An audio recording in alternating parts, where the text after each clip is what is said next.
And Nintendo's going to have really big eyeballs as they see exactly what I've done to Sega. And all of these companies are going to try to figure out how to batten down the hatches and make sure this never happens again. This episode is supported by MonsterJoysticks.com. Level up your Raspberry Pi with our all-in-one arcade kit using genuine Sanwa arcade parts. And OneClickPrint.com for your photos on canvas, acrylic, gifts and more. Local craftsmen and global delivery.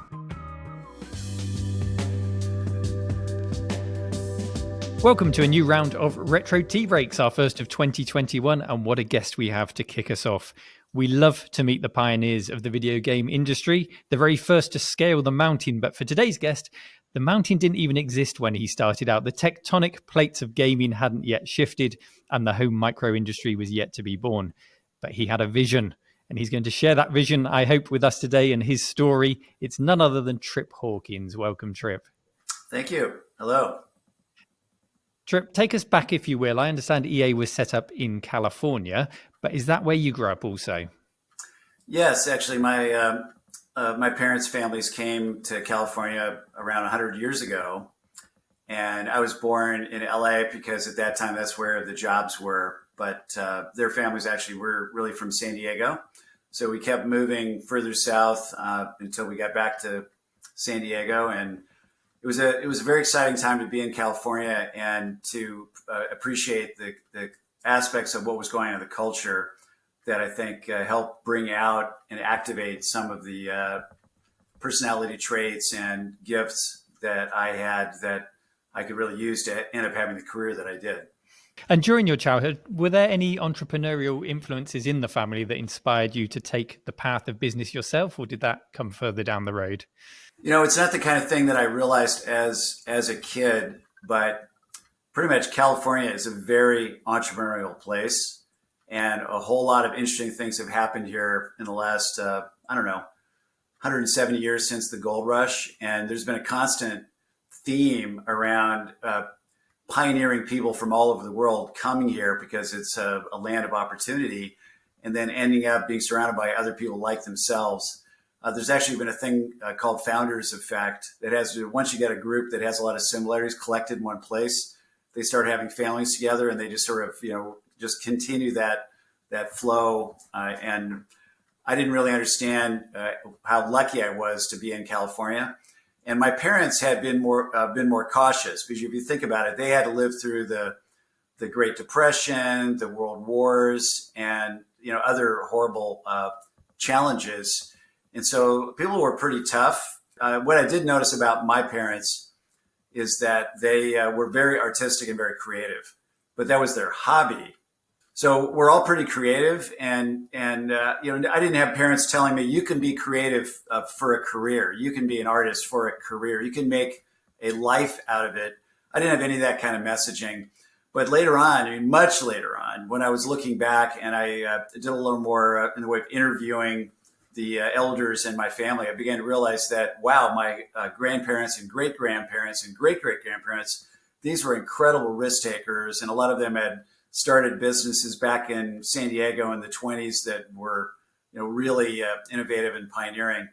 So, I got a little help from the gene pool. And before we get on to computer games, I understand that you were attracted to gaming, and that was good old pen and paper tabletop gaming at quite an early age. Can you just tell us about that and how that experience was important in your later computer-based ventures? As a kid, I noticed that my brain was on fire when I was interacting in play. And this was the most noticeable if there was some kind of a board game or card game that required strategy and resource management and negotiations. I really got excited about it. And I was particularly drawn to things that could simulate something that was more part of the adult world. And so that could be something like a sports simulator where I remember as a fairly early, I found one of the early sports games where you had athletes with little discs and their name on them and pie slices around the disc of different outcomes. And you'd put them on a spinner and you'd spin it and see if your guy, scored a goal or hit a home run. And that was kind of the beginning of realizing that I was the kind of person that was going to really love games like that so much, because they allowed me to do things in kind of an adult world. And that kind of, it goes from there to games like Dungeons and Dragons and more elaborate sports simulations. By the time I was a teenager, I was starting to design and invent my own games. Okay, and then when did you actually first get your hands on a computer then? Yeah, so that was around 1970, and it was because my dad took me to a friend's house. He had a really brilliant colleague that they worked together in a company that made scientific instruments. And this guy, Lane Houck, who later became the lead game designer for an arcade game company called Gremlin. And one of the game genres that he basically invented, he called his debut game in that genre, it was called Blockade. And I'm sure you could look it up and find images of the arcade version of it. But what you'll notice is that it's basically a game that became very popular on early digital mobile phones in Europe called Snake. And it was pre-installed on a lot of the European phones. He basically invented that genre. So this is a very talented guy. And here it is back in 1970, and he had spent a huge amount of money to get a PDP-8 kit. And it's basically a big box with a bunch of switches and flashing lights on it.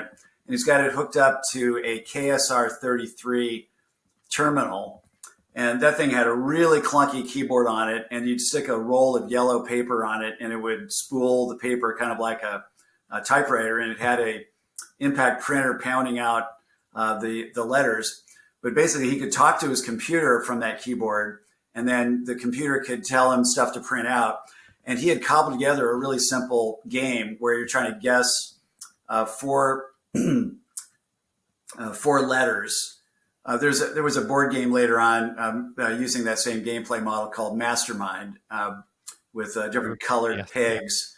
But it just really it helped me understand something that I'd already noticed. These more elaborate games, particularly sports simulation games that I love, they were really hard to manage. It's also true for any of you that have played Dungeons and Dragons.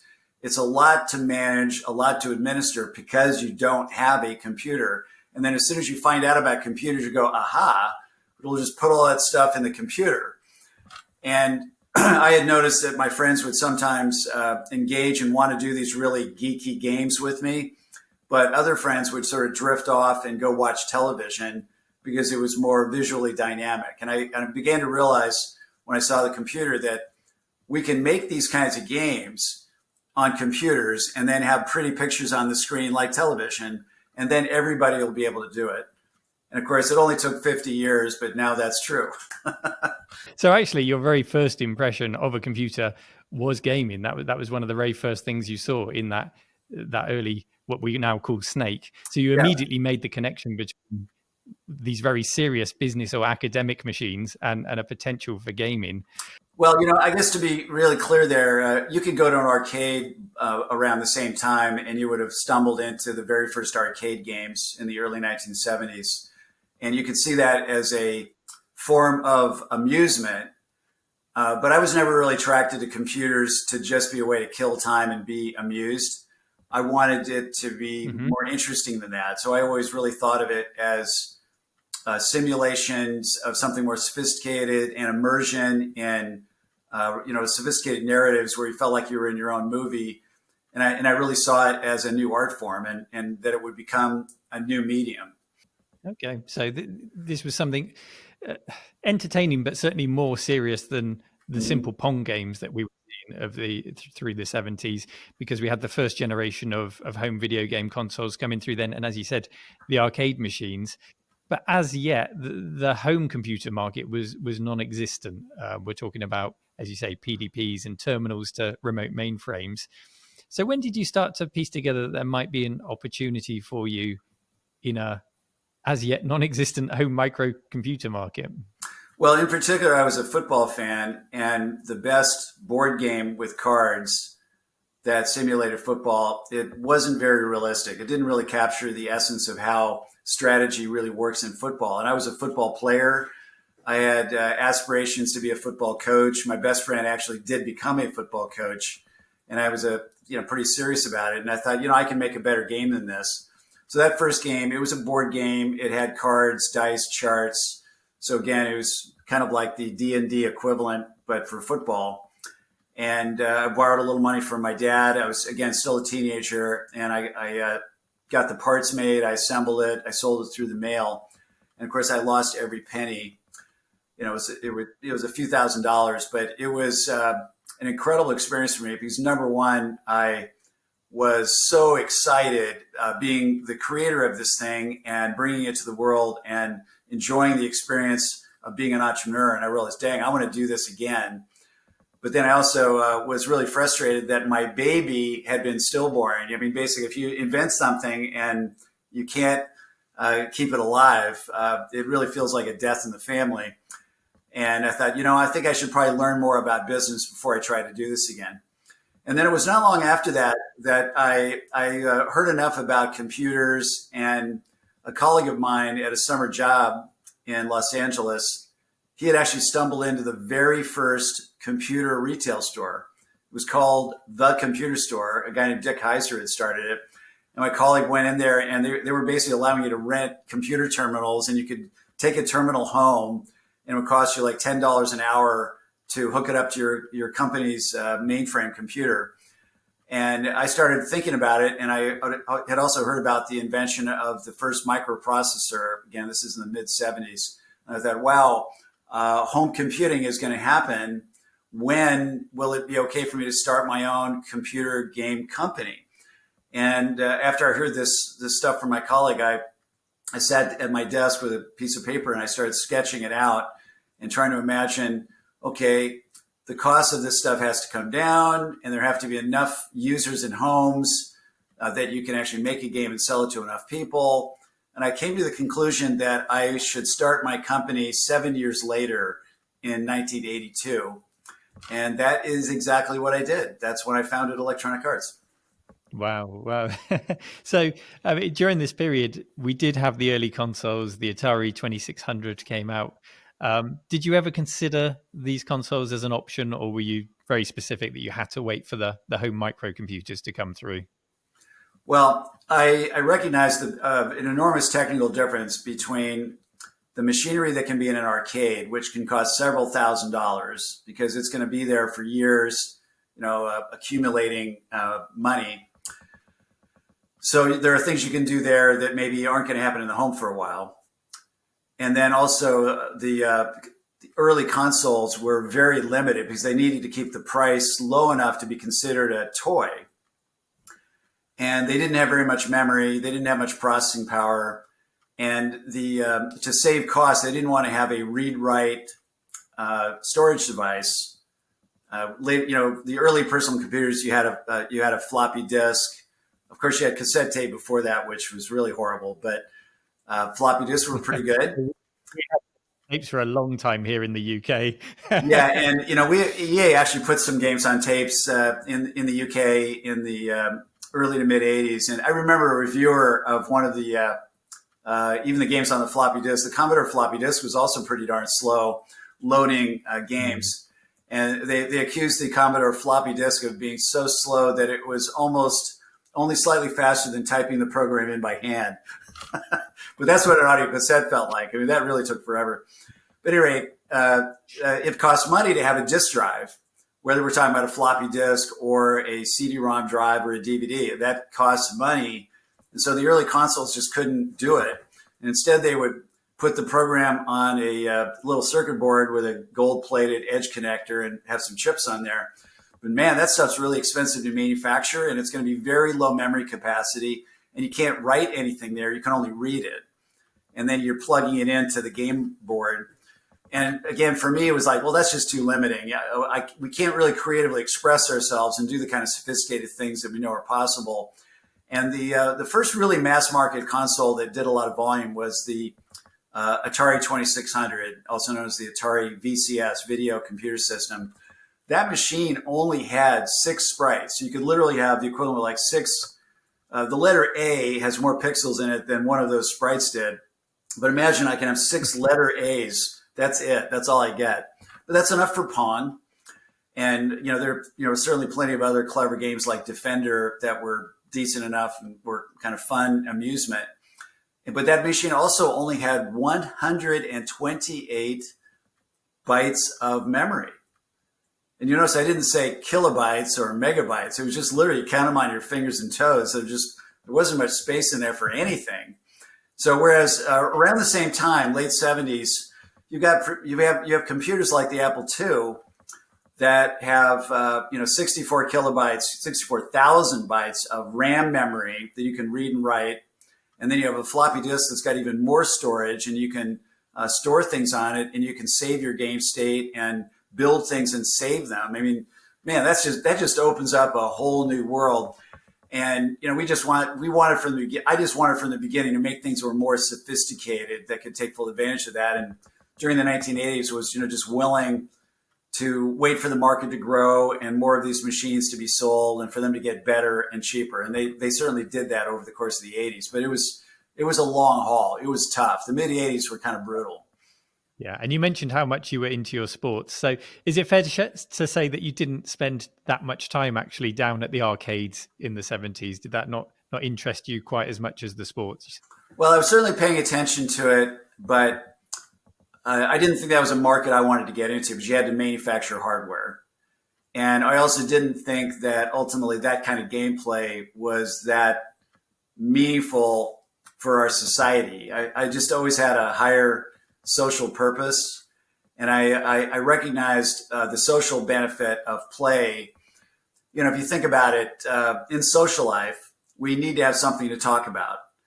And some of us are introverted, or half of us around the world are introverted.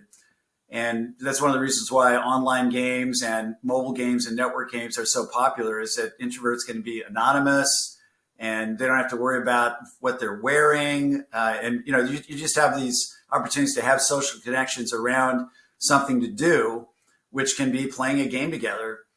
And that takes the pressure off needing to have something to talk about. I mean, so, extroverts may feel comfortable going into a bar and meeting strangers, but, introverts are a little more shy and a little more cautious about that. And okay, let's play a game and let's connect that way. And I just always felt that about playing games when I was a kid. And I just always cared about multiplayer games right from the beginning. And you might remember or know that two of the very first games that we released, one of them was Archon, still a classic 2-player game. And then Mule, you could have 4 players. And you were doing stuff simultaneously on an Atari 800 that had 4 joystick ports with 4 players. How cool was that? An experience you'd get in very few, even arcade machines at the time. So yeah, very cool. Many of you, of course, know you. Many people, of course, know you as the founder of EA. But you mentioned the Apple II there, which came out in 1977, I think it was.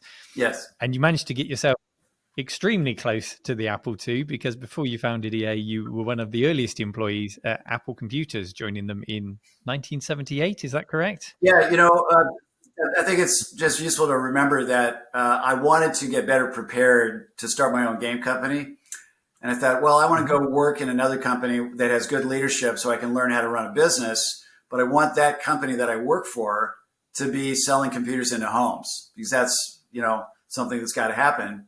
The irony is that when I got to Apple, we only had 25 office workers in the whole company. We had another 25 guys on a production line in the back. And we were only selling a couple hundred hobby machines that were very expensive every month. And literally, at the very start of my employment there, my boss, who was the chairman of the board, had basically lined up the money to get Apple funded and was also running marketing. He said, hey, Trip, you know something about business. I want you to go figure out how we can sell these to businesses. And that had not happened yet. And so I was the guy that I brought the first spreadsheet into Apple. I put together the first field training program for dealers to help prepare them so they could sell computers to businesses. But I think the most valuable thing I did there was I recognized that the big opportunity for Apple was professional desktops, not just doing accounting. Because in the research that I was doing about the history of computers and accounting applications, is that you had big mainframe computers that used big corporations that used mainframe computers to do accounting. And then mini computers came along, and that allowed medium-sized companies to do their accounting. And then small business computers costing maybe $30,000 had come along, where even smaller companies could do their accounting. But frankly, really, really small businesses, to have them buy a personal computer and do their accounting on it, you were dealing with two big impediments. The first was, these are people that are not very sophisticated about accounting. And secondly, these are people that are definitely, they don't know anything about computer technology at that time, which was very rough around the edges. Whereas the professional financial analyst that figures out how to use a spreadsheet to get some financial analysis insight, they suddenly have colleagues all over the floor, all over the building they're in, that want to know how they did it. And that person becomes the monk, the proselytizer that's going to let people know. They're going to come back to his office. They're going to see that he's got this Apple II and what he's doing with it. And next thing we knew, we could have 1,000 customers in that building. And there's a funny story there where, I was working very closely with Steve Jobs to plan the next generation, which, ended up being expressed through the Macintosh. And basically, that led me to arrange to bring the first mouse into the company and to be one of the advocates for using the mouse and creating a WYSIWYG, user experience, and did a tremendous amount of work there. But the next gen thinking, of course, was a lot of fun. That was very exciting. And, again, it just came back to the fact that these professionals, they were technically savvy and motivated enough to figure out how you deal with this in the early stages, even before we'd made it easier for a mass market. And if I knew somebody down the hall was more technically oriented, then I could go buy an Apple II, and then they would help me deal with it if there was any technical troubleshooting I needed help with. And that just became an enormous market. And then, of course, when we're getting ready to bring out that next gen, that would really take the PC market to a higher level. I remember one time I was meeting in Cincinnati with Procter & Gamble. It's one of the biggest corporations in America. And I was talking to the head of the IT department that basically manages all computing in the corporation. And he was really uptight and negative about Apple because, of course, a lot of it had come in independent of his organization. And he was really just managing the IBM mainframe. And he was in denial about the takeover of personal computing. And I knew there were a whole lot of Apple IIs in this building. It's a huge office tower. And I said, well, how many Apple IIs, how many personal computers have you bought in your department to evaluate to see what you can do with them in the corporation? And he said, none. And then he gives me all these reasons why he just thinks personal computing is a terrible idea. Okay. And then he just said, wow, that's really crazy because I know there's a lot of Apple IIs in this building. And I just asked him, how many Apple IIs are in this building? And he said, about 5,000. So here's this guy, he's got 5,000 of his employees saying that this is happening and you better get with the program. And he's still in denial about it. Shocking.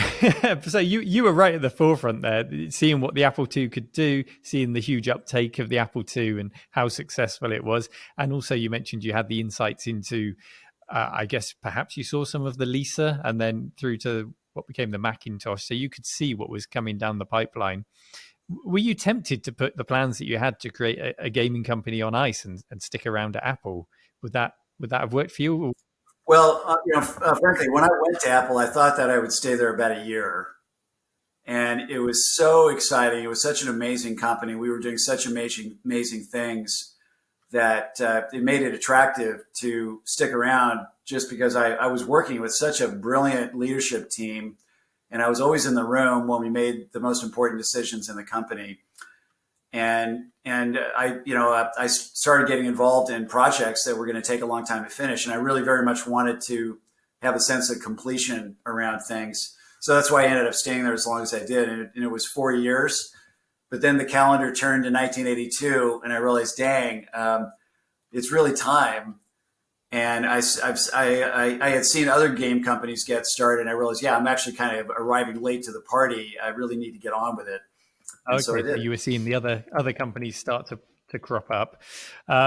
You've mentioned lots of good practices at Apple. You're obviously seeing some really good examples of management and learning a lot while you were there. But let's kind of flip the question on his head, because I think a lot of valuable lessons are learned from things going wrong or going badly. So before you leave Apple and we move on to EA, what are some of the bad habits or some of the negatives that you perhaps took from Apple that you vowed not to repeat in your own business ventures? Is there anything you could share with us? Well, I think from a strategy standpoint, what stands out is that when I started at Apple, we sold our computers to 6 regional distributors that covered different states. Mm-hmm. And then they had to resell them to this brand new retail activity of selling personal computers. And there were some mom and pop stores that had started up to just sell computers. And they were relatively amateur and unprofessional in some cases. And then, we were pushing them into department stores. We were trying to push them into consumer electronics stores. We would just try to get anybody we could find to sell them. But the distributors couldn't keep up with our growth. They didn't have enough access to capital to buy enough inventory. And we, about 2 years in, we realized, we really need to sell directly to retail. Right. And we've got the financial resources, but, we went public in 1980, it was about 2.5 years into my time with the company. And it was kind of after that where we realized, okay, we can afford to do this. Let's make this change. And it was brutal because in one day we went from having 6 customers to having like 3,500 customers. And then some of the distributors sued Apple. We ended up having to acquire at least 1 or 2 of them. And it was complete chaos. And then as I'm thinking about electronic arts and the principles around which I'm going to found and build the business, I realized that, hey, I'm trying to make a new kind of Hollywood. And I need to study Hollywood. So I'm reading books about it. I'm using my network to develop contacts that I can talk to about Hollywood. I even went and visited Hollywood. And I'm realizing that these guys, they all sell directly to retail. Mm-hmm. They want to have their brand as close, they want to get their marketing efforts and their brands as close to the customer as they can. And they want to get the feedback loop of having that direct access. And if you're in retail, you have more ability to do promotions and merchandising and get more shelf space if you're more actively involved than if you just ship it to a distributor and cross your fingers and hope that they care enough to support you. And so I just realized, okay, electronic arts, we're just going to do it that way from the very beginning because that's what Hollywood does. And it was so painful for Apple when Apple switched to that. I didn't want to go through that kind of pain again. So I went through a different kind of pain instead because it was like pulling teeth, trying to convince individual mom and pop stores in the early 80s to buy from us directly. They were so habituated to getting everything from a big distributor. Yeah, right. So a very important lesson that you took with you, and armed with that knowledge, you mentioned that you set up EA in 1982 to create what you call a new Hollywood. I really like that turn of phrase. A new Hollywood was being created by you. When you set up the new company, was this a self-funded startup or did you find interest and investment in those new contacts that you'd made to create this video game company? So before I started it, I went to visit a very famous venture capitalist that I'd heard about because I just wanted to take his temperature. And he was sufficiently encouraging that I thought, okay, it really is time to leave Apple and get going on this. And it's nice to know that he's being encouraging because I'm going to probably get to a point later when I want to raise money from professional institutional investors, venture firms. But when I founded it, I just funded it myself. And so for that first year, 1982, basically I was paying for everything. And, so I was providing all the equipment. I was paying any payments that went to any developers. I was paying salaries for employees. That was all just out of my pocket, the rent, et cetera. And then it wasn't until the very end of that year that we actually closed a venture capital funding round. Okay, so that was at the end of 82 that you closed that. And then was development of games did you hit the ground running? Did you have games ready to push out there from the very start, or did that come a bit later? Did it take time to start to develop your first releases? So while I was still at Apple, of course, I'm working on this revolutionary new user interface with icons and windows and bitmap graphics. And that's when I realized that the best software engineers really are artists. And that's what led me into realizing, okay, so this is going to be a business like a Hollywood business. And I'm going to build a system for helping organize and support these artists and help them make better games and get them to be appreciated by the public. And so I was starting already the last couple of years I was at Apple. I was going to things like the first West Coast Computer Fair. I was going to any kind of gaming, a gathering of gamers, and I was reading the hobby magazines that began to emerge, and just beginning to become aware of, okay, who am I going to be able to go talk to about becoming their publisher? And I was specifically targeting a guy named Bill Budge. So Bill Budge actually came in and worked at Apple for 6 months, and he was able to see what we were doing, which wasn't publicly known yet. And then he was able to go off and use some of those ideas in a game that we ended up publishing together called Pinball Construction Set. And Pinball Construction Set kind of blew people's minds because they didn't even know yet about the whole user experience that Apple was crafting. It made its public debut, I guess, in '83 on the Lisa and '84 on the Mac, and then of course got copied by Microsoft with Windows. But in a way, Pinball Construction Set just sort of ran out in front and called it a parade. And Bill was someone that I'd gotten to know while he was working at Apple. And I actually went and explained to him, hey, I'm starting this thing. Here's the concept. I'm trying to design this so that you guys like you can focus on creating your game. And we'll give you the best tools to help you do that. And then we'll take care of helping you with the editing and refinement of it, which might involve needing to provide you with some sound effects libraries and testing. And then we can even, if you don't want to do it, we'll help get it ported, say from the Apple II to the Commodore 64 or to the Mac. And then we'll basically get you all this publicity, and we'll get your product in much bigger distribution, and we'll go take over the world. And he was a tough nut to crack. And I thought, Bill, I kind of started this company for you, and if you don't want to do it, then what the hell am I doing? And I'm not sure this is going to work without you. So I'm going to get down on my hands and knees. I'm going to beg you. I'm begging you to come aboard. And what do we need to do to make this happen? And he finally agreed. And then once you have at least one good one, then they become a reference point for anybody else that you're talking to. But in that same time period, I was meeting John Freeman and Ann Westfall. I'm sorry. Oh gosh, I'm getting confused here. I think the development team they created was called Westfall, and it was combining parts of their last names together.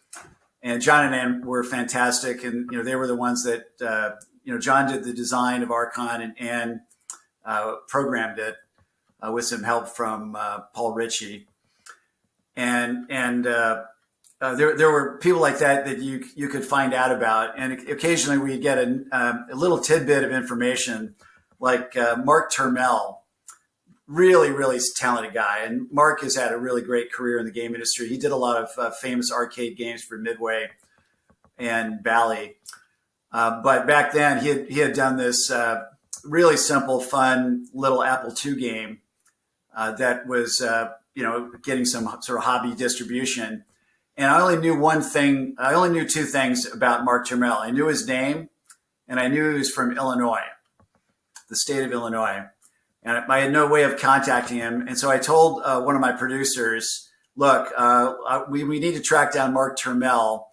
And they said to me, well, how do I call him? I don't have their phone number. I said, call every area code in the state of Illinois on directory assistance and get all the numbers of all the Mark Tummels in the state of Illinois and keep calling until you find the one that made that game. I think the game was called Sneakers, and I loved it. I was a huge fan of that game.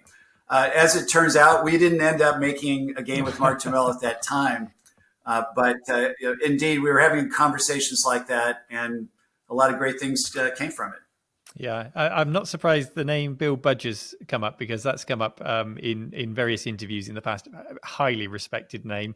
I've heard Steve Wozniak speak very highly of him, yourself now, and many others. So yeah, that was a big boon to get hold of him. And then it sounds like you did the heavy lifting to allow him the space to be creative in his game design and support him.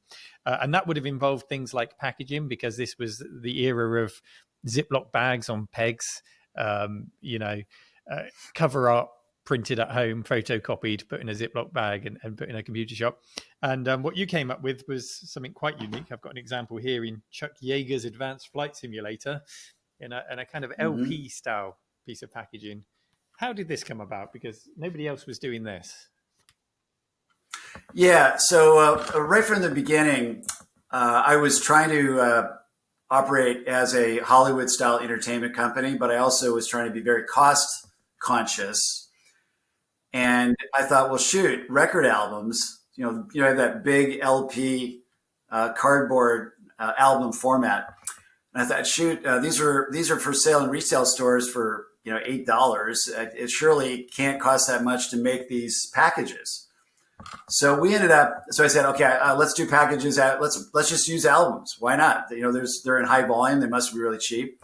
So we actually went to the world's largest manufacturer of record albums, and they told us, yes, they're very cheap. So that's good news. But hey, you can actually make it even cheaper if you use less paper.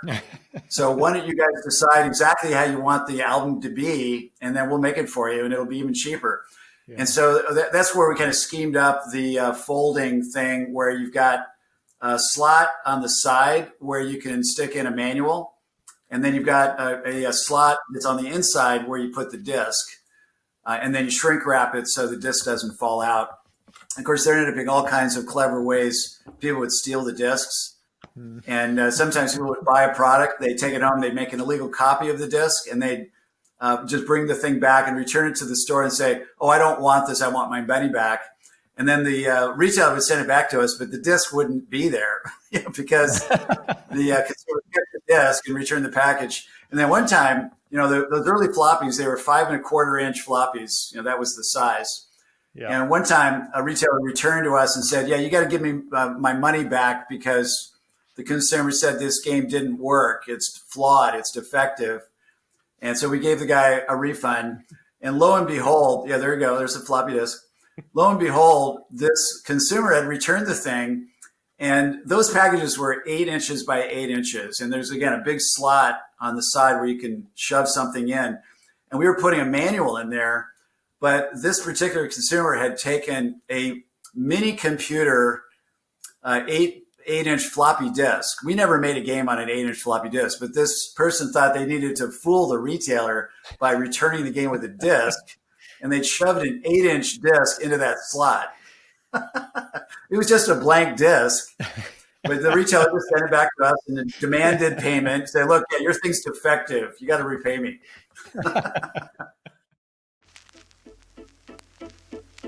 We interrupt this program for an important message. Did you know that you can enjoy even more Retro Tea Breaks with the official Retro Tea Breaks book from rmcretro.store?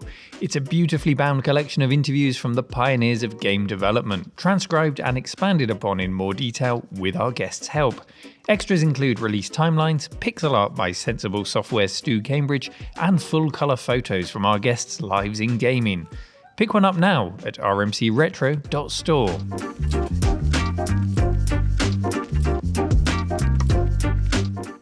So you've got the company off the ground, you've got your first releases, you've got it all packaged up nicely. How were those first releases received? Did everything go as planned? Were you hitting targets from the start, or was it a bit shaky? How were the early days of EA? Yeah, it was very, very hard because the market really wasn't that big. and we didn't have thousands of employees that could go convince all these stores to start doing business with us. And you couldn't supply the distributors and also compete for the retailer's business. If you were supplying a distributor, they would have just undercut our price. They would have offered more favorable terms to the retailer and killed us off. And so we couldn't sell to the distributors, which meant we had to do all the heavy lifting ourselves. And it was just a slow pace of convincing particularly thousands of small retailers to get on board with us. And sometimes you have to call on them multiple times. And I remember one retailer in particular, again, a fairly small retailer. I went and visited. I was constantly visiting retailers. And the first time it might be, we don't, you're too little, you're too new, I'm not interested. And then the second meeting would be, oh, okay, I'm starting to get a little more interested, but I buy all my games from this distributor. Do you sell to them? No, we don't. Well, then I'm not interested. And then the third meeting would be a little different because they would say, oh, I've heard about you guys. Oh, really? How did you find out? Well, I read about you in Time Magazine last week, and I saw Time Magazine talking about the Dr. J and Larry Bird go one-on-one basketball game, and that sounds cool. And then also I had a customer, somebody came in my store last week, and they wanted pinball construction set, and I didn't have it. And so I called my distributor, and they didn't have it. Well, that's right, because we only sell direct to retail, but we'd be happy to sell you right now pinball construction set and Dr. J and some other games. And they said, all right, I'll take one pinball game because I already took a deposit from that customer. So he already paid for it. I got to go order that. And then I'll take one of the basketball games. Okay, and then you finally come back later, and they'd be rolling now, doing reorders and taking on more of the product line. But it was just literally bit by torturous bit, and super painful. And meanwhile, that album packaging, the media, they really loved what we were doing. And you know that article in Time Magazine, they only covered 2 companies at CES in that article. And the other one was Microsoft, you know, so there's a picture of me and there's a picture of Bill Gates, you know, and this is 1983. They're not talking about anything else. That's how much we stood out. And we were a tiny, tiny, tiny little company. And, you know, there were these enormous booths and, you know, walls of competing product 30 feet high from really big companies like Texas Instruments. And, you know, it was kind of fascinating that we had a message that was so refreshing and so new that the media wanted to talk about it. And then customers would go into retail and ask for it, and they could find it. And the album covers, it was interesting what happened there because over 20 of our competitors copied that exact album cover. So for a while, it was kind of industry standard. But the problem was, as more and more games were crowding on shelves, you wanted the thing to face out where people could see the cover.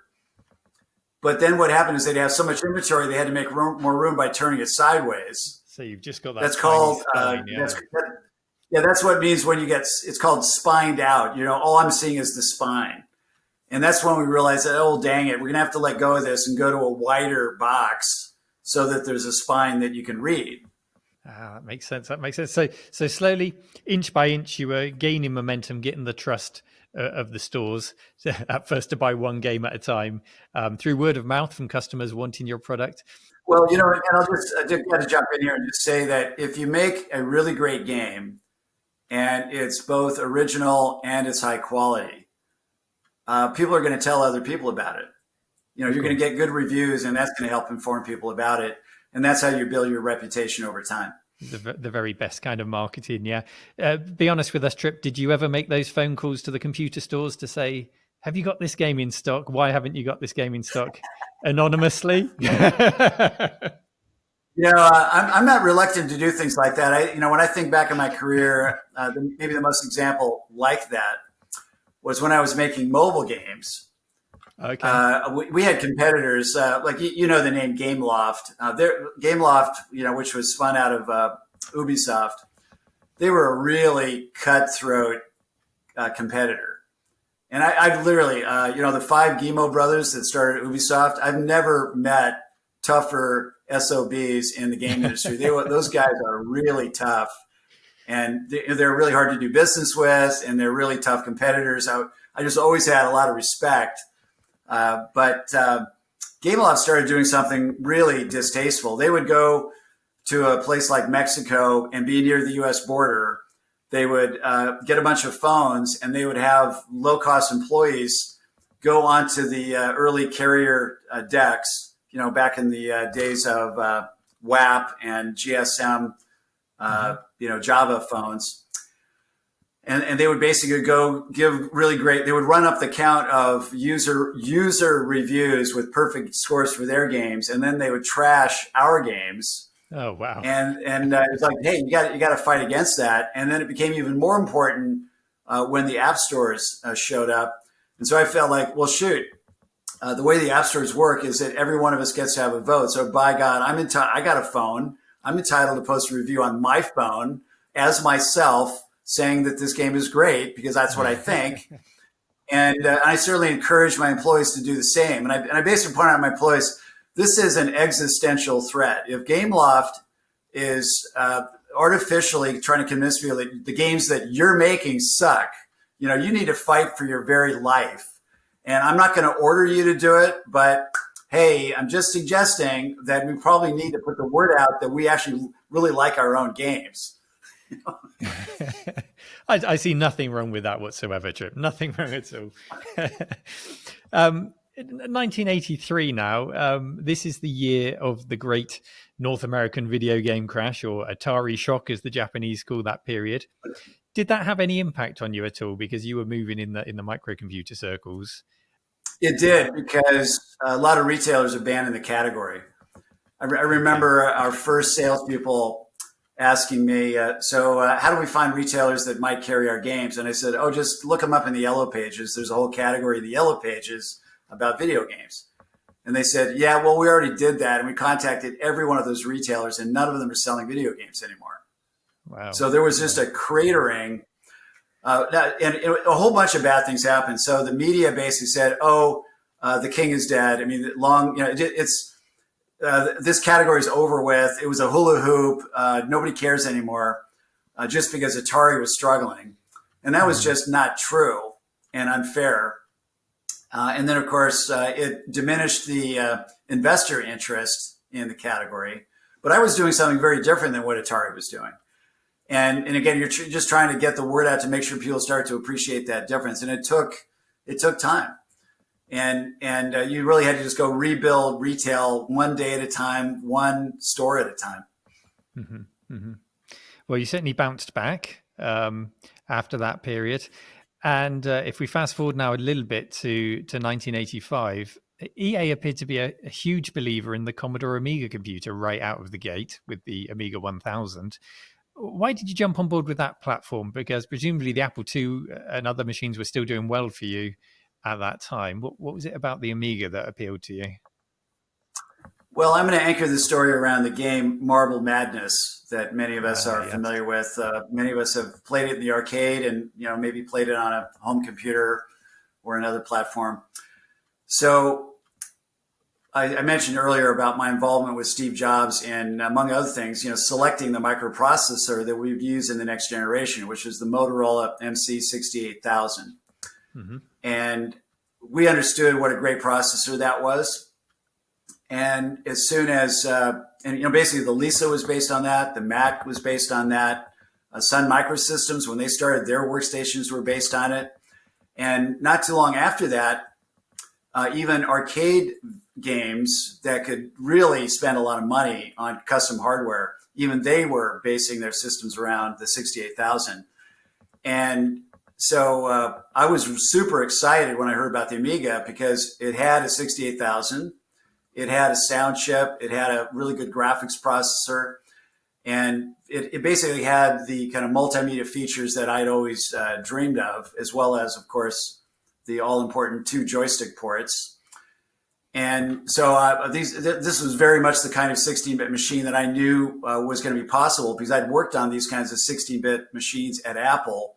And enough years had gone by that now it can be a full-color experience, with great sound, and it can be a cheaper piece of equipment. And by the way, initially, Amiga is a standalone company.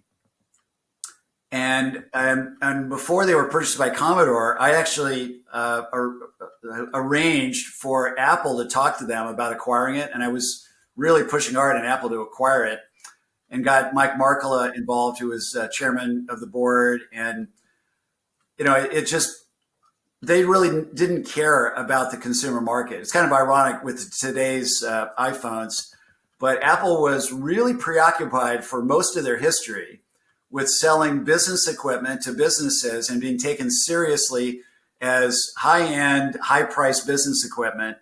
And they just couldn't imagine having an inexpensive product in the home that wouldn't screw up their brand value. And of course, they eventually got over that after the App Store launched. And even then, it kind of took them by the surprise. And even to this day, Apple, they treat the game industry very poorly. And it's just unfortunate. They turned out not to really know or understand games, or really care about them, or really care about gamers. I think that's actually still true today.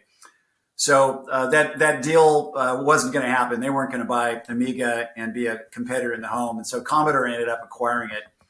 But I was totally all in on it. And I knew that whatever investment we made, I knew that it would have long-term technology value, that it would create a form of technical debt for my competitors, because they wouldn't be investing in the right scale of software development with the right tools and the right level of performance. And of course, I thought the Amiga would sell better than it did. But of course, you then get to copycat platforms like the Atari ST. A few years after that, you get to the Sega Mega Drive. And then, of course, Marble Madness gets created for the arcade on a machine with the 68,000 processor in it. And we're able to get a license, and we were able to put it on the Amiga, put it on the Atari ST, and put it on the Sega Genesis. How fantastic is that? Yeah, and it looks and plays arcade perfect on the Amiga. So yeah, it was a really great port. And we saw EA publish titles which will be very familiar to my audience on the Amiga and other platforms. They include Deluxe Paint, F-18 Interceptor, Populous, that one of course developed by Bullfrog Productions.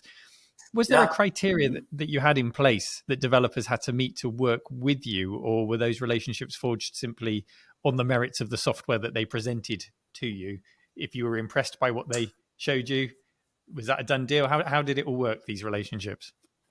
Yeah, there's a whole combination of factors there. Obviously, if somebody has already finished something and they haven't put it in the market yet, if it quacks like a duck and it walks like a duck, then it's probably a duck, and you're happy to have it. So that would occasionally happen. But generally you're earlier, and sometimes the developer just has the idea, and you're trying to determine, okay, ideas are really not worth that much. Everybody has ideas. It's like Edison with the 1% inspiration, 99% perspiration. And so you had to talk to the developer and try to figure out how determined is this person to make this thing a reality? And also, are they technically good enough? Are they passionate enough, and do they have enough insight about game design and gamers to really know how to design something that's going to turn out to be fun, and to stick with it and do all the hard work of polishing it and refining it until it's a really high quality product? And my favorite example of what I'm talking about is way back in 1983, one of my producers brought a 16-year-old in to meet me. And what he said to me before the meeting was, look, this guy had a game. The game isn't worth publishing. But then he showed me this tool he uses to create music for his games. And I think we should publish the tool and turn it into a consumer product that helps you learn how to be able to compose your own music and play music on your personal computer. And I thought, okay. And this kid was a genius, and what he built was stunning. Basically we thought, yeah, we can do something with this. And we ended up calling it Music Construction Set. And it got a feature article in Time Magazine. It was another opportunity for us to get into Time Magazine. And that developer, Will Harvey, went on to have a really great career. He ended up going back to school and getting a PhD in computer science from Stanford. Super, super talented guy. But he had the right qualities to make a successful product.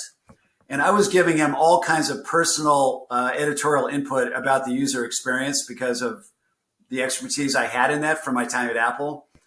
And he was just eating it up. And so it was going to turn out to be a good companion product in this sort of construction set series. And one day when he thought he was finished with the game, he submitted the game, and my producer came and said, well, Will's done. Do you want to take a look at it before we put it into manufacturing? And I said, yes, I do. And I boot it up and I start fiddling around with it. And I go, oh, this could be better. Oh, this would work better this way. And pretty soon I've got, I don't know, maybe a half a dozen or 10 things I want to change. And so Will comes in and he's really pissed off, thinking, what the hell? And I said, look, Will, this stuff is really going to make a difference. It's really worth it to go do it. And he said, and so basically he goes off and he does it. And then he comes back in and he says, okay, I did everything that you wanted. Are we done yet? And he's been basically staying up for 2 days straight. He hasn't had any sleep for ages. He's all bleary eyed. And I said, well, let's just take a look. And I had another 3 or 4 refinements I wanted him to change. And he just lost it. I mean, he's getting really furious. You told me that I only had to do this, and it's already late, and you promised, and I did it, and this is ridiculous. And I just looked at Will Harvey, and I said, Will, you're right. You don't have to do anything else. You're right. But if you do these additional changes, it's going to be a much more successful product. And he's got steam coming out his ears, and he just storms out of the office. And several hours go by, and he comes back in. He comes storming into my office, and he slams the floppy disk on my desk, and he says, okay, I did it. That's the kind of developer you're looking for. Unbreakable. It might make a lot of noise, but unbreakable. Yeah, exactly. And the developers, I mean, you celebrated the developers. You put their names on their boxes. I've got a pamphlet here, actually, from a game, which is down here. I don't know if you remember this one, Kings of the Beach Professional Beach Volleyball. And it has a pamphlet. In fact, it even came with a tattoo, a stick-on tattoo, which I've still got here unused. Right on. But in the pamphlet that came with it, you've got all of your games listed, 688, Attack Sub, what else have we got? Jordan versus Bird 1-on-1. And a subtitle of every single game is the name of the developer. So Zany Golf by Will Harvey. You make a point of pointing out the names of the developers. Why did you choose to do that? What was the thinking behind doing that? Well, the core idea that I came up with even while I was still at Apple that really became the Rosetta Stone, the foundation of the company, was that software is an art form, and we're going to recognize the developer as a software artist or a digital artist. And this is a new idea, and we're going to be able to build a whole new kind of professional industry around it. And that included the idea that the public ought to know who are the artists that are making the games that they're playing and the products that they're using. So I really believed from that in the very beginning. And ironically, the media loved that idea, but the public didn't really care all that much. But I knew the idea made sense. It obviously just took more decades. But boy, gamers sure know about the best developers, and the best developers are now celebrities. It just took a while. Sure. You were just too early on that one. But celebrity endorsements. But it was, it was the right thing to believe in and the right thing to stick with. Yeah, I completely agree. And then celebrity endorsements, this wasn't a new thing, celebrity endorsements, but perhaps new to the video game industry. And they feature heavily in EA games, from your one-on-one basketball games through to John Madden, of course, the obvious one, and plenty more, like Chuck Yeager, the late, great Chuck Yeager, who we mentioned earlier. Was it difficult to persuade celebrities to associate with video games in those early days, or were they just happy to take the money for the endorsements? Yeah, in the very beginning, of course, no celebrity had ever yet appeared in a video game or had their brand associated with a video game. and you had to have some way of even finding. You had to find somebody that knew somebody's agent and get the conversation started that way, because you didn't have access. And I knew a lawyer that knew the agent for Julius Erving, Dr. J. Mm-hmm. And so that's kind of where it started. And to, basically, Julius was kind of the ambassador for basketball. And he was just this incredible leader who, just had this radiant image and position in the industry, and as a really, really incredibly popular celebrity globally. And he had a different set of values. He actually cared about things that were meaningful to society, and he had plenty of children, and he was thinking about them. And I basically helped him understand that this was a new thing, and it was going to be of educational value to children, which I believe it is. And you can be part of something that's new. And so he was in fact intrigued. And then to make sure I closed the deal, I basically gave him a little bit of stock in the company. Okay. And so you have this combination of the agent thinking it was a good idea, it being a source of revenue that's kind of unusual for athletes. Really back then, the sports industry, an athlete might get a chance to appear on television to promote a local car dealership on a regional television channel, but they weren't really involved in products, and they didn't have sources of revenue. They didn't have meaningful sources of revenue other than their salary from as a player in the sport. And so anyway, I think Dr. J was willing to do it because it felt kind of like a socially constructive thing, and it fit into him being an ambassador for basketball. What could be better than bringing basketball to people where they can actually play as him? Mm-hmm. And then, of course, the licensing model that had to do with getting some money in advance and getting a small royalty on each unit sold. We offered the exact same terms to Larry Bird, and his agent just had to hear from Dr. J's agent that, yeah, we're doing this and we want you to do it with us. And that kind of got the ball rolling. And then you've got that as something you can refer to because it was a good game and it was a successful game, and it did well on the charts. And then it was just that much easier to go to the next step for EA Sports and other celebrities like Chuck Yeager, or in the case of sports, to go to the players' union. Because again, players' unions were they're negotiating about salaries, but they weren't really generating a lot of merchandise revenue for players at that point. And again, this felt like an emerging category, and why not get the ball rolling? And they were actually a real pleasure to do business with because we didn't have to overpay them.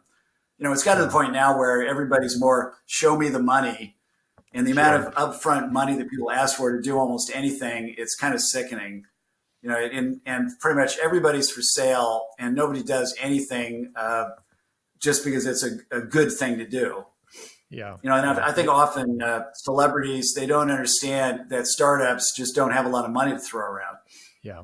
Yeah. With Dr. J, you mentioned that you offered him a stock option. Obviously, you offered future celebrity endorsements, royalties, but did you ever repeat the offer of a stock option with anyone, or was that just a one-time thing that you had to do to get this off the ground? We just did that once, and the funny story that John Madden likes to tell, and this is true, is that we had already been working with him for years, but in 1989, when we filed to go public, I offered him the opportunity to buy some stock directly before the IPO went live, and he turned it down.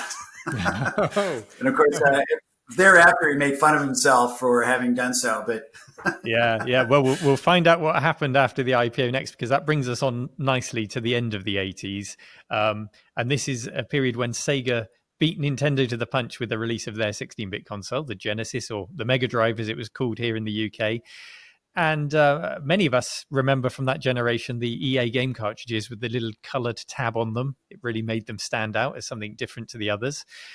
What changed that persuaded you then to move into the console market at the end of the 80s? Because you'd resisted it until that point.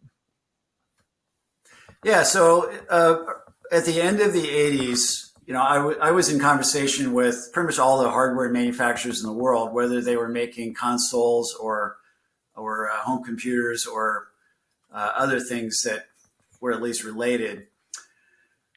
And nobody was really thinking very much about audiovisual multimedia features. They were really focused on the office desktop market. And so even a home computer in those days was really being purchased to be a home office computer. And it was going to be an IBM compatible, and mostly they were going to buy flavors of IBM PCs that didn't have a sound chip, didn't have joystick ports. We were big fans of here in America, Radio Shack, the retail store chain. Their parent company, Tandy, came out with the thing called the Tandy 1000, which ironically, they tried to copy features from the IBM PC Junior, which failed. But the PC Junior had a sound chip and it had joystick ports, and it had a terrible memory bus limitation and other problems because they tried to cripple it. It had a chiclet keyboard. IBM was afraid the PC Junior would compete with the PC, so they really crippled it. What Tandy did was they made a full-up, legitimate PC with plenty of memory and plenty of horsepower, but they incorporated those more home-friendly features. But they just couldn't sell enough of them. And so there you are in the late 80s thinking, these products are too expensive, the number of users is too small. We're a nice little company. At that point, you're doing more than $50 million a year in revenue, which in today's money would be over 100 million. So it's a meaningful business, but I was looking for something more transformative. And that's when in 1988, Sega launched the Mega Drive in Japan. And okay, so here's a product that is being sold for less than $200. And it has a Motorola MC68000 and a processor we know and love. And we've got a whole library of products right now and tools that allow us to very quickly do great things on machines anchored by a 68,000 processor. And it's it's got this consumer price point, and they're a solid enough company. And I thought, I just don't want to enter into a draconian, over controlling, greedy Nintendo style license agreement. What can I do about that? And they were planning on bringing the Sega machine to the US in 1989, and of course then it would come to Europe in 1990. That's how they used to do things. And I thought, okay, I've got some time here before this thing really rolls out. So let's bring some of these machines back from Japan, and let's study them, and let's see if we think we can reverse engineer them. And if you do a clean room reverse engineering, it means that you can under fair use copyright law, you can study how it works, including having program listings on the screen, which is a form of copyright infringement ordinarily. But if you're just trying to do it to figure out how the machine works, and you don't profit yourself from having seen that copyright on the screen without their permission. And so it's a really heroic activity because you're really not allowed to take a lot of tools into the room. A clean room is a clean room. You go in there and you build things yourself, and you start probing into the thing you're studying. And then when you come out of that room later, you can document how it works. And then that information can go to other developers. But you yourself, because you witnessed somebody else's copyright without paying them for it, without having their permission, you can't develop based on that information. But you can write the information down and other people can use it, because when you write it down, that's your own copyrighted piece of information. So this was real hero, courageous work. First of all, it's a very courageous thing to try to do. Secondly, you've got to convince some of your best engineers to go into that room, and it's really tedious, difficult work. And then they know that they don't get to be in the parade. Later, they're not going to be able to make games based on what they learn, and that kind of sucks. But for what it's worth, the guys that went in the room, to me, they're some of the greatest heroes in the history of the game industry, and certainly for EA, like Steve Hayes comes to mind. I'm thinking David Maynard, but I can't remember for sure if Dave went in there. But the other guy that's the biggest hero is Jim Nichols. who was an early game developer for us, and he'd become more of a tools guy, and extremely high IQ, really technically brilliant. And he's the one who really put the long hours and intense time in the clean room that finally got us over the hump and just got the whole thing sorted. And so he kind of lives on in my heart for the heroic work that he did there. And of course, once we had it figured out, we can make development tools, we can start projects. And so this is going on all throughout the end of 88 into 89 and into early 1990. And then we're getting ready to launch our first games in June of 1990, one of which was Populous. Mm-hmm. And we were planning on doing this without a license because we technically didn't need a license. And I realized, we're a public company now, and I partly took the company public to get some cash to have on the sideline because I was doing this strategy. And I knew that, Sega might sue us, and we're going to need to have some extra cash to defend ourselves and prove our innocence.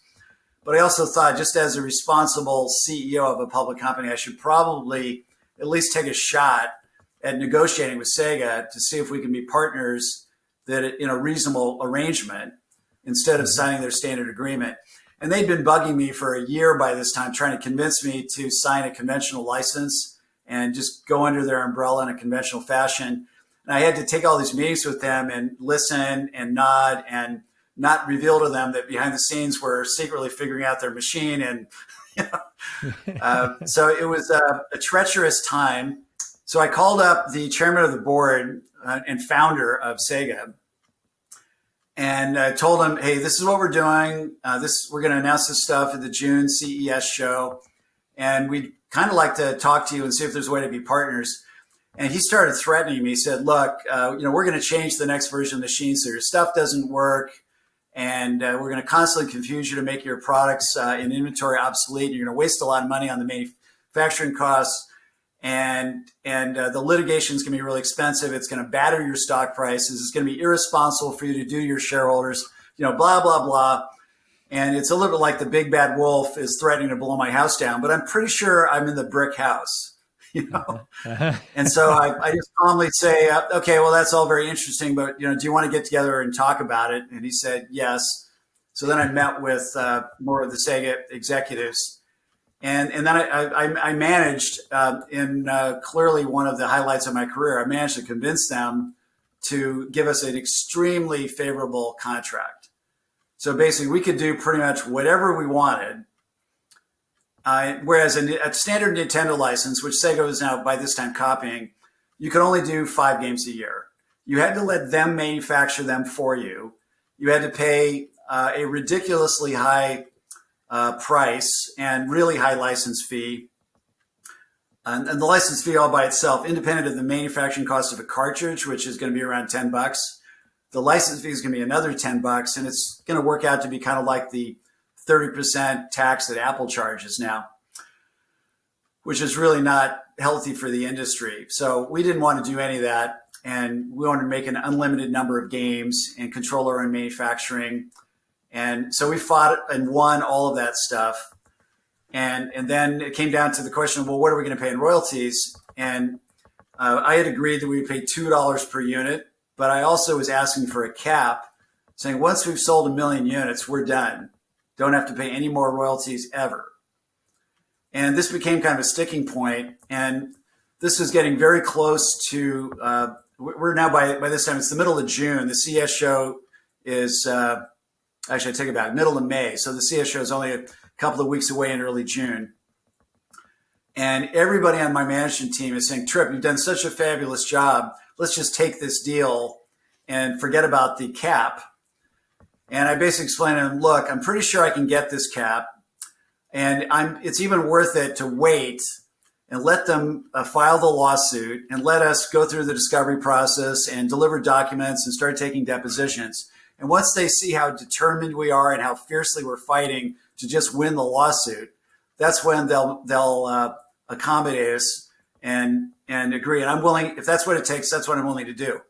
Well, and they all rolled their eyes, and but it was really basically my company, and they supported me even though they all thought I was crazy.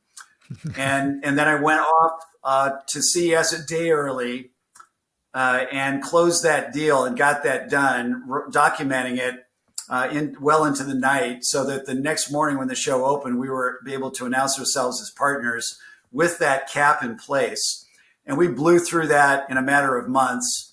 And altogether, it probably saved EA something close to $50 million over the next 5 years. So that was there was a massive turning point that occurred in the value of the company. The company went from being valued as a public company at about 60 million. Within a couple of years, it was worth $2 billion. Wow. And that's when John Madden realized the terrible mistake he'd made. But that cap that you'd agreed with them, then that was a cap across all of the games you produced. It wasn't on a per game basis. That was just a cap. It was specific to the Sega Genesis or Mega Drive. Mm-hmm. So, of course, it wouldn't apply to a platform later like the Saturn. Yeah. But all games sold anywhere. Wow, incredible deal. And, it was obviously a calculated risk that you were confident in. There was some precedent in the early 80s, of course, with Activision, who decided to create their own cartridges for the Atari 2600. They settled out of court, which effectively legitimized their approach, but it did come at a cost of paying royalties to Atari. So, I mean, would that have been the worst case scenario, that you might have ended up having to settle out of court and pay royalties, or could it have got a whole lot worse for you in that situation?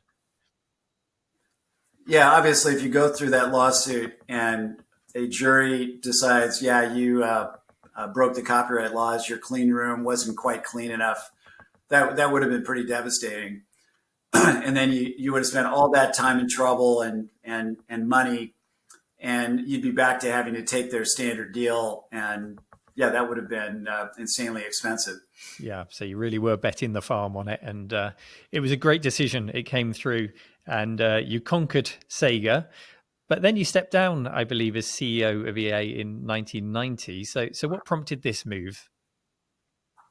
Well, by 1990, I was already looking ahead to the next frontier, and I knew about optical disc media. Obviously, I knew plenty about 3D graphics and graphics processors and 32-bit computers, et cetera. And I was just really disappointed that the rest of the hardware companies around the world, they just weren't really going in the right direction. And I felt like, wow, I'm going to be pretty much stuck with Sega and Nintendo. And Nintendo's going to have really big eyeballs as they see exactly what I've done to Sega. And all of these companies are going to try to figure out how to batten down the hatches and make sure this never happens again. And I'm thinking, okay, so this is going to be really great for about 4 or 5 years, but what about beyond that? And that's when I basically began to think, maybe we're big enough, maybe we're strong enough, maybe I can put a consortium of partners together to create our own 32-bit game industry standard. And of course, that resulted in the 3DO, and it resulted in a new public company. And we had 8 hardware licensees. We had over 900 software licensee companies. And it felt like, okay, that you got a shot at it. But I didn't really know when I committed to that plan that there was even going to be a Sony PlayStation. And we never really had enough time or enough money. And Sony, 3DO altogether ever maybe had something like $150 million to play with. And Sony invested $2 billion to launch the PlayStation. They built their own fab for their custom chips. Their commitment was epic, and their brand was incredibly strong at that time. Even Howard Lincoln of Nintendo told me one time that it was no problem for Nintendo dealing with a brand like Sega, but Sony was a whole different deal. And it's interesting how it worked out, because I think if I had known in advance that companies like Sony were going to make things like the PlayStation, it would have been easier to just sit back and wait for the right hardware to come along and still try to figure out how to play the game so you have more leverage and get better deals in the licenses. But I think 3DO really helped EA get into a better position, because when Sony came to EA to negotiate, EA could say, look, we're not going to do this at all unless you give us a really special deal. Yeah, yeah. So just come back to the conception of the 3DO hardware itself and the launch of it. What was it about the 3DO that was going to be different then? Because it wasn't just about progressing the hardware, was it? It was about working with developers in different ways to the way Nintendo and Sega had done in the past. So what did you have planned there? Well, yeah, I wanted to have a really open platform with lots of manufacturers supporting it as a standard, kind of like audio CD. And the thing you needed to do in order to enable there to be a much wider variety of software serving different market segments, including education and other kinds of productivity tools, etc. You had to have optical disc media, which had thousands and thousands of times more storage space and speed than floppy disks, and was cheap to make. And then you also wanted the license fee to come down to something practicable. And some people jokingly think that 3DO stands for $3 because that's just coincidentally the license fee that I chose. But that's not how the company got the name. Basically, Sony was able to come in later and just say, well, we're going to charge the usual $8 to $10 like consoles always do, and get away with it. And the developers, they couldn't really just stick with 3DO and not have a PlayStation version. And it was just easy once you had a 3DO version to port it to the PlayStation. Because the PlayStation had launched in Japan at a $500 price point. And then they come to the US the next year and they launched it at $299. And when they announced that at the trade show that summer, there was an audible gasp in the room. And Howard Lincoln was on the keynote panel where all the hardware guys were talking about this stuff. And he just out loud just said, oh, I hope your shareholders like that, because he thought Sony was making a terrible mistake and was going to lose a tremendous amount of money. But yeah, Sony was very bold, and particularly the genius of Ken Kutaragi, an incredibly smart guy, both technically as the architect of the PlayStation, did a great job, but he was also a really great strategic thinker. And they were very thorough and comprehensive in mastering and delivering on every aspect of how to run that business. And frankly, that just intimidated all of our partners into thinking, well, Sony's going to win. Let's go support Sony. Yeah, yeah. But before the PlayStation and to a lesser degree the Sega Saturn come into the picture, just with the 3DO itself, when it came out, were you happy that the console ticked all of the boxes on paper that you wanted to tick? Yes, I was. And it was, I think the only real problem with the launch was that we didn't have killer apps yet. There were a couple of pretty good games, but not a real killer app. And it was another 6 to 9 months later when you started to have really great games like Road Rash. There were a lot of great games that actually came out in 1994. And some people say, oh, it failed because the price was $700. Actually, the street price, I don't think anybody sold them for more than $599. So it was really street priced at $600. And by February of the new year, a few months later, it was down at $499. So I don't really think the price was the problem. I think it would have gone better for 3DO if somehow we had done everything a year earlier and we had hit games at the launch in 93 and had been more patient about being able to line up the hardware launch with the hit games, and then had that much more time before PlayStation showed up. Okay, that would have made it more interesting. And, I think it's even possible that Sony, if we had a bigger lead, because Sony did come and talk to me, and they didn't reveal what they were doing. Right. But I got the impression, because Matsushita and Sony, they're very close. They do talk to each other, and they have collaborated on standards many times. And I got the idea that basically Sony was actually kind of intrigued, but they were, just a little too late in their own process. But if we had been further ahead, then there might have been some reason why we could have all gotten together and collaborated on the same scheme. Yeah. Yeah. Well, I mean, you mentioned Road Rash there. That's the game that I remember seeing in the stores when the 3DO was launched, and it was genuinely jaw-dropping to see it in the stores. It was a powerful console. Yes, the Sony PlayStation was then looming, and the previews and the rumors started up, which made people say, "Well, let's hang on, let's see what comes next from Sony," which of course damaged you.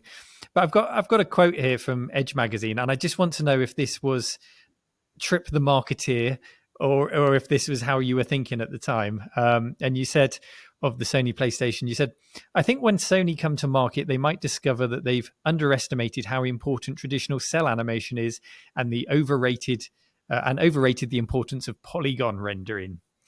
Was that you deflecting the possibility that Sony might be able to push more polygons, or were you genuinely expecting a bigger market in the 2D games and the interactive movies? Obviously that's a good marketing speak. Yeah. Probably in truth, I'm terrified about their advantage in polygon processing speed, but also believing in the entertainment value of some of the things that 3DO could do. So I was kind of the producer and a designer of a game we had built called Twisted that got created inside 3DO. And we work with EA to be the official publisher of it, but it was basically kind of an interactive TV game show, and there were some trivia type games that copied it later that became very successful as well. And that's an example to me of mass market gaming. So I was kind of ahead of my time with the idea of social games, and in fact, Danny Bunton, who led the Mule team that made Mule, she also made Modem Wars with us at EA. That was, pretty much one of the first games you could play over a modem. And then here we are with 3DO, and I'm doing Twisted, which was a game where a family could sit down and play together, and you take turns by passing the joystick around. But then 3DO had architected it so you could have a game with 16 joysticks all talking to the same system and the same screen. And of course, we all remember, where some of us remember the 6-player version of FIFA, which was really cool. Oh yes, yeah. So, these are all kind of pioneering aspects of what we know today in modern gaming that has mass market appeal. And heck, there are plenty of very successful games today that don't have to have really fancy graphics. Among Us, how about that one? And there's all kinds of very successful mobile games that are more about their social value than about 3D immersion.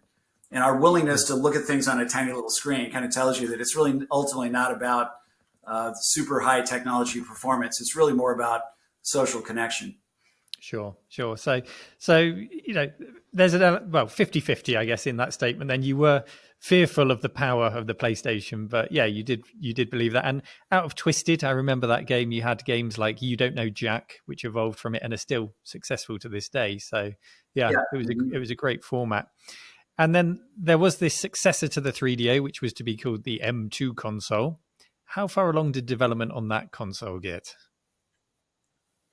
Well, the M2 got really nicely funded. We made arrangements to get a $100 million engineering contract to build it out. And so that went on for a few years. So it got finished, and there were some game projects being developed for it. The stuff that I'm the most familiar with were the things like Ed Rotberg leading a team to make a racing game that was happening right in the building that I worked in. But Matsushita had funded and therefore had control over the technology. I'm not as familiar with everything they did in terms of what development systems they might have given to developers. So I don't follow that the way some 3DO M2 fans do. But stuff got built on it. There were some commercial applications that Matsushita actually released and used in Japan, like kiosks and airports. But clearly Matsushita, even though it's at that time they were the world's largest consumer electronics manufacturer, but they didn't really understand software, and they didn't really understand entertainment the way Sony did. And Sony was way more comfortable understanding and quickly planning out a strategy on how to execute in the game industry successfully in a way that, honestly, for Matsushita, I think it was just intimidating. And they just looked at what Sony was doing and say, no, we don't want to try to fight with that. So, of course, the M2 didn't make it to market apart from the rare commercial applications that you mentioned it was applied to. When did you realize that it was going to be time to throw in the towel for the 3DO? Yeah, so basically in the mid-90s, it didn't look like developing hardware and convincing somebody to manufacture it and commercialize it. It didn't look like that was going to be very stable. You know, like you might have it's called a design win. Right. So in those days, if you were, an early company with a small team that decided to do a graphics chip, your idea was to find one manufacturer that would make it and put it in a commercial product and do a lot of volume. And PC cards with a graphics processor, they were becoming a big deal. And so that was one way to become established. And then it's harder to get a design win if you're trying to get it into a console, because maybe Sony wants to make their own graphics processor and maybe they're going to switch horses from time to time. And it's just not something that's all that reliable because they're trying to hit really low price points. And it just didn't seem like a particularly stable business. And so it was time to just get our hardware business sold. And we sold it to, some parts of it were sold to Matsushita. Most of it was sold to Samsung. Right. And to use that capital from that transaction to expand on the game studio that we already had and have it become a developer of PC and Sony PlayStation games. Right. Okay. So you moved into the software industry then. Do you think the 3DO hardware itself, do you think that gave the gaming industry any kind of legacy that perhaps steered the industry gently in a different direction, or did it pass on some good lessons for future console makers? I think we were kind of an icebreaker, plowing through the polar ice cap. Somebody had to go first. Often everybody on those ships ends up dead. It's kind of brutal pioneering work. But somebody's got to be bold and get out in front and open it up so that it becomes easier for others to follow. And I've always done that throughout my career. I've enjoyed the fact that I've always been on the bleeding edge. I've always been a pioneer. I've always been an innovator. It's a lot more fun. Yeah, you get burned a lot. You're going to have a lot of failures, and you're going to find that you didn't do it quite right. There's a more refined version, and now competition's going to figure that out maybe and get ahead of you and spend more money. And then there's also situations where you're just way ahead of where there's really going to be market demand. Because just because you want it doesn't mean that you're going to be able to convince everybody in the public to want it yet. Mm-hmm. But I feel very gratified when I look back on everything that's happened in the game industry and realize that I was just often decades ahead of understanding what was going to happen that everybody would want. And okay, that's an interesting ability that I seem to have. And I couldn't always reconcile the fact that, well, just because I envision it and I want it doesn't mean everybody else is ready for it yet. And, that's the challenge in running a business is you need to be quite a bit more practical. But, I had plenty of success, and, the failures are, for me, they're kind of charming and they're human and they were actually fun.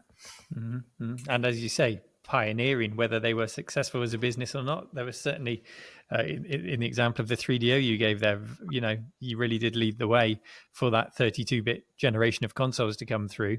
I know that my listeners would love to know what came next and what you've been doing between then and now. I know it's quite a long period now, but between the end of the 3DO and now, I'm sure you didn't sit on your hands. So just give us a summary of what you've been up to since then, Trip.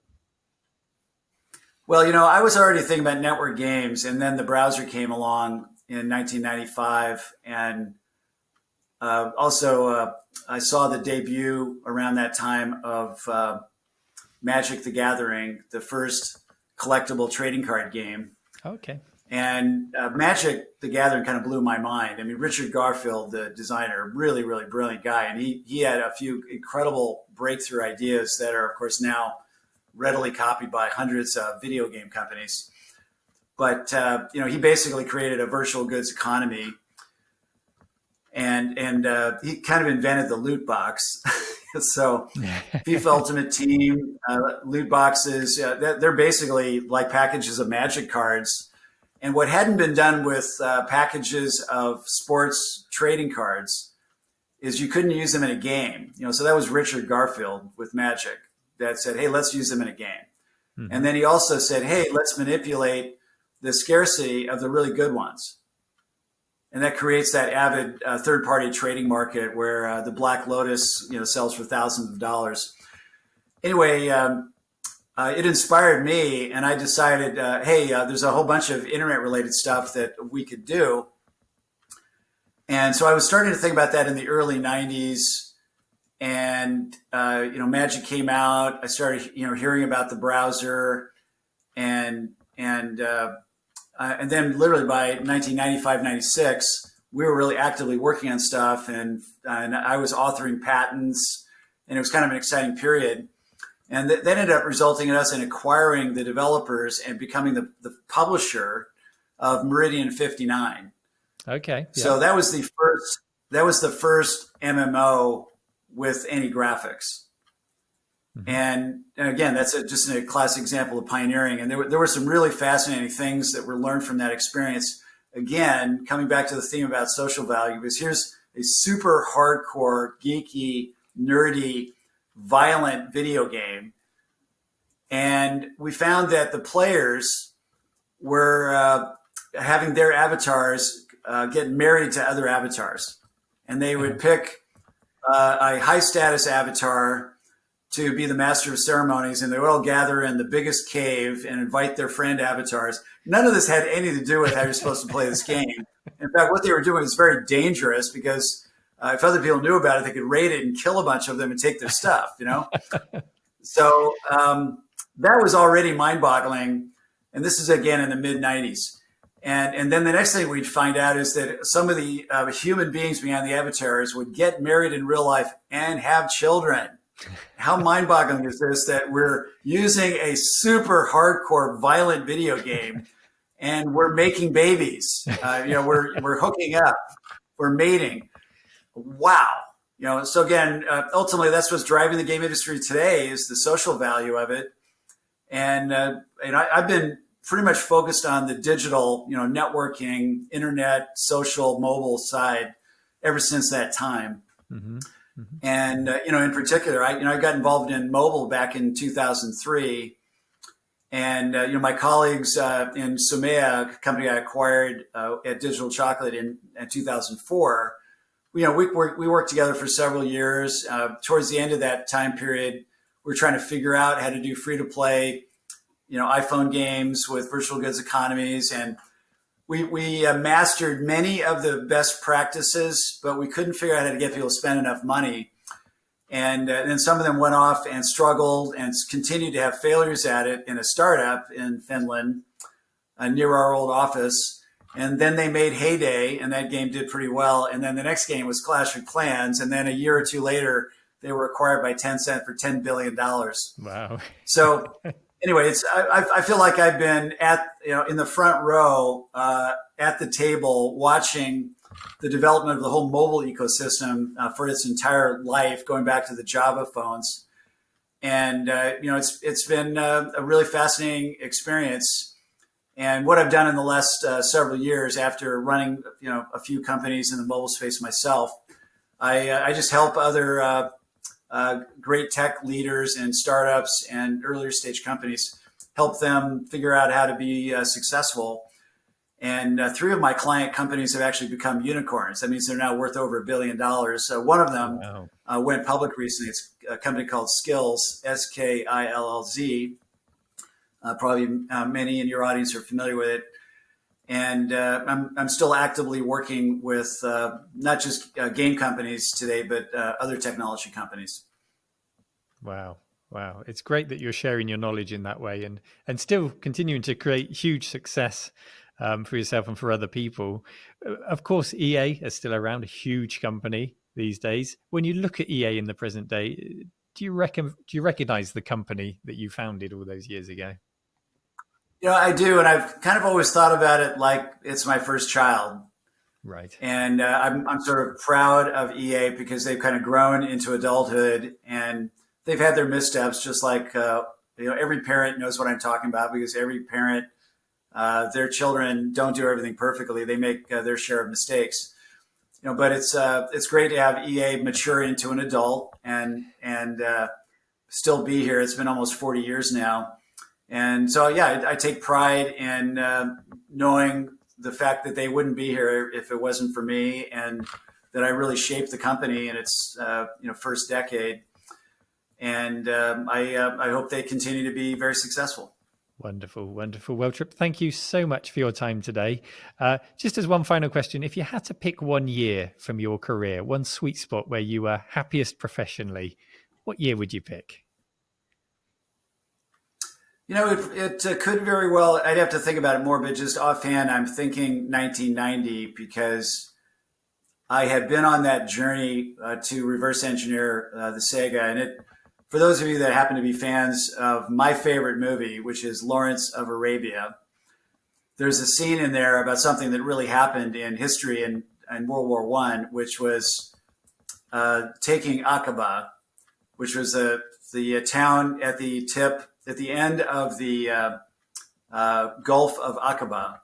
And it was very important to the British military efforts to get into that Gulf and be able to bring a lot of heavy equipment and stuff into that town, and allow it to put pressure on the Ottoman Empire and to drive towards Damascus. And they didn't think it was possible because the Turks held Aqaba and had guns facing the sea that were a threat to any ships that might come in.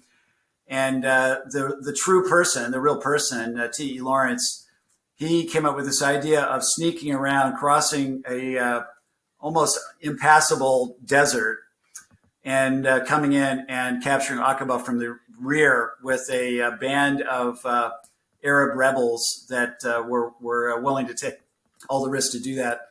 And of course, this really happened. And it's very delightfully portrayed in the film. And I feel like what I was doing in 1990, that was my Aqaba. And just like the real Lawrence, it kind of went to my head, and that's what leads you to 3DO. But I was in the honeymoon stage as far as 3DO goes, so I didn't know it was ultimately going to be a disappointment. Wonderful. So 1990 is a romantic view, and very honest as to what happened next. Thank you, Trip, for your time today. And if you're viewing and you're a patron of the channel, stick around. Trip will now answer the patron questions. And if not, thank you for watching and take care. Thank you. Happy gaming, everyone. Thank you. Bye-bye. Bye-bye.